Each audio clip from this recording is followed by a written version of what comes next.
Election પહેલાં આ ધડાકો અજીત પવારે શું કામ કર્યો એના માટે રાજકારણના જાણકારો માથું ખંજવાળી રહ્યા છે, પરંતુ એમણે એક ઇન્ટરવ્યૂમાં એવો દાવો કર્યો. નમસ્કાર દર્શક મિત્રો, મહારાષ્ટ્રમાં વિધાનસભાની ચૂંટણી 20 નવેમ્બરે છે અને મતલબ કે હવે 7 દિવસ બાકી છે. એ પહેલાં મહારાષ્ટ્રના નાયબ મુખ્યમંત્રી અને એનસીપીના નેતા અજીત પવારે એક જબરજસ્ત મોટો ધડાકો કરી દીધો છે. ઇલેક્શન પહેલાં આ ધડાકો અજીત પવારે શું કામ કર્યો એના માટે રાજકારણના જાણકારો માથું ખંજવાળી રહ્યા છે, પરંતુ એમણે એક ઇન્ટરવ્યૂમાં એવો દાવો કર્યો કે 5 વર્ષ પહેલાં એટલે કે 2019ની અંદર જ્યારે મહારાષ્ટ્રની અંદર સરકાર બનાવવાની હતી અને દેવેન્દ્ર ફડણવીસ મુખ્યમંત્રી અને અજીત પવાર પોતે નાયબ મુખ્યમંત્રી બની ગયા હતા, એના થોડા સમય પહેલાં ગૌતમ અદાણીના ઘરે એક બેઠક મળી હતી અને એ બેઠકની અંદર ગૌતમ અદાણી પોતે હાજર હતા. અજીત પવારે આ જે દાવો કર્યો છે એના વિશે હું તમારી સાથે વાત કરીશ. મારું નામ રાજેશ શાહ છે અને તમે જોઈ રહ્યા છો ગુજરાતના સૌથી મોટા ડિજિટલ ન્યૂઝ પ્લેટફોર્મ ખબર છે.com ને. અજીત પવાર શરદ પવારના ભત્રીજા છે અને જ્યારે એનસીપી ભેગી હતી ત્યારે અજીત પવાર શરદ પવારની સાથે જ હતા અને અત્યારે મહારાષ્ટ્રની જે મહાયુતિ સરકાર છે એમાં એમણે 2023માં જોઈન થઈ ગયા હતા અને એમણે પોતે એક એનસીપીની અલગ પાર્ટી ઊભી કરી અને મહારાષ્ટ્રની અંદર નાયબ મુખ્યમંત્રી બની ગયા. અત્યારે જ્યારે વિધાનસભાની ચૂંટણી છે ત્યારે અજીત પવાર પોતે જે મહાયુતિ ગઠબંધન છે એના નેજા હેઠળ જ ચૂંટણી લડી રહ્યા છે. ભાજપ, એકનાથ શિંદેની શિવસેના અને અજીત પવારની એનસીપી, આ 3 મહાયુતિ મહારાષ્ટ્રની અંદર ચૂંટણી લડી રહી છે. હવે અજીત પવારે એક ઇન્ટરવ્યૂની અંદર એવું કીધું કે જ્યારે 2019ની અંદર ભાજપ અને શિવસેના ગઠબંધનમાં ચૂંટણી લડેલા અને એમને બહુમતી મળી ગયેલી, પરંતુ મુખ્યમંત્રી બનવા બાબતે એમની વચ્ચે મતભેદો ઊભા થયા અને તે વખતે મહારાષ્ટ્રમાં રાષ્ટ્રપતિ શાસન લાદવામાં આવેલું અને અચાનક એક રાત્રે રાષ્ટ્રપતિ શાસન ઉઠાવી લેવામાં આવેલું અને વહેલી સવારે લગભગ 7 વાગ્યે દેવેન્દ્ર ફડણવીસે મુખ્યમંત્રી તરીકે અને અજીત પવારે પોતે નાયબ મુખ્યમંત્રી તરીકે શપથ લઈ લીધેલા.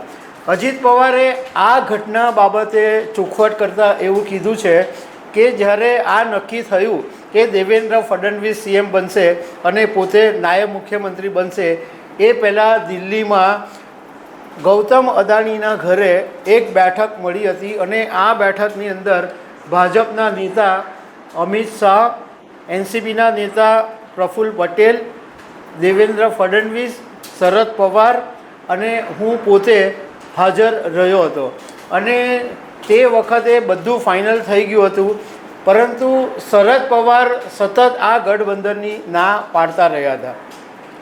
હવે અજીત પવારે જે દાવો કર્યો છે એ સાચો હોય તો આ બહુ મોટી વાત છે, કારણ કે અત્યાર સુધીમાં આપણે એવું સાંભળીએ છીએ અને એવું માનવામાં પણ આવે છે કે જે ઉદ્યોગકારો હોય છે, જે મોટા મોટા કોર્પોરેટ હાઉસ હોય છે, એ ડાયરેક્ટલી પોલિટિક્સની સાથે સંકળાતા નથી. નો ડાઉટ ઘણા બધા એવા ઉદ્યોગકારો હશે કે જેઓ પડદા પાછળથી ખેલ કરતા હશે, પરંતુ ગૌતમ અદાણી સીધા પોલિટિક્સમાં સંકળાયેલા છે એ આ વાતની સાબિતી છે.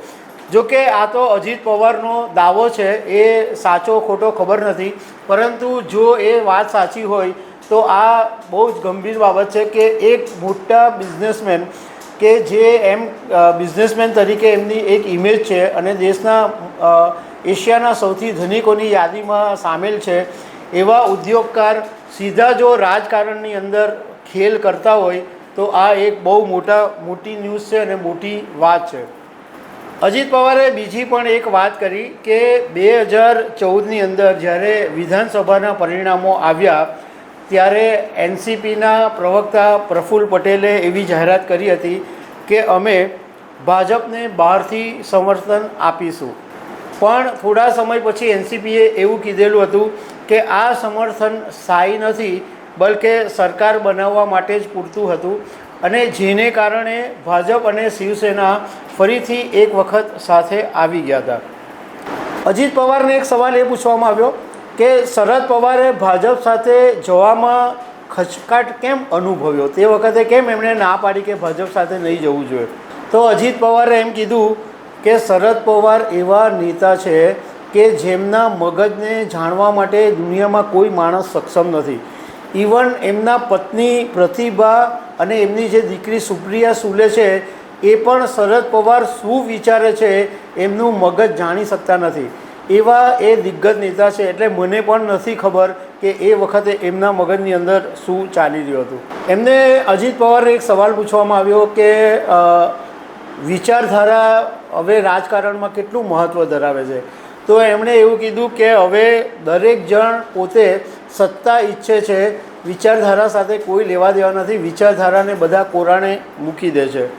બીજો એક સવાલ અજીત પવારને એ પણ પૂછવામાં આવ્યો ઇન્ટરવ્યૂમાં કે તમે તમારા ઉપર જે ભ્રષ્ટાચારના આરોપો લાગેલા હતા એને કારણે ભાજપમાં તમે ગઠબંધનમાં જોડાયા. તો એમણે એમ કીધું કે આ વાતમાં બિલકુલ તથ્ય નથી, કારણ કે મારી પર જે ભ્રષ્ટાચારના આરોપો લાગેલા એ 2009માં લાગેલા, અને હું પોતે તો જોડાયો 2023ની અંદર, અને મારી સામે કોઈ પુરાવા મળ્યા જ નથી અને મને ક્લીન ચીટ મળી ગઈ છે, પણ આ વાતને આની સાથે કોઈ લેવા દેવા નથી. અજીત પવારે આ ચૂંટણીના એક વીક પહેલાં જે નિવેદન આપ્યું એ બહુ જ ગંભીર બાબત છે, કારણ કે એ પોતે ભાજપની સાથે ગઠબંધનમાં છે, અને એ ગઠબંધનની પાર્ટીની જે અંદરની વાત છે એ 5 વર્ષ પછી એમણે શું કામ બહાર પડી એ રાજકારણના લોકો માટે સમજવું અઘરું છે. તો દર્શક મિત્રો, આવી અનેક વાતો સાથે અમે તમને મળતા રહીશું. Thank you very much.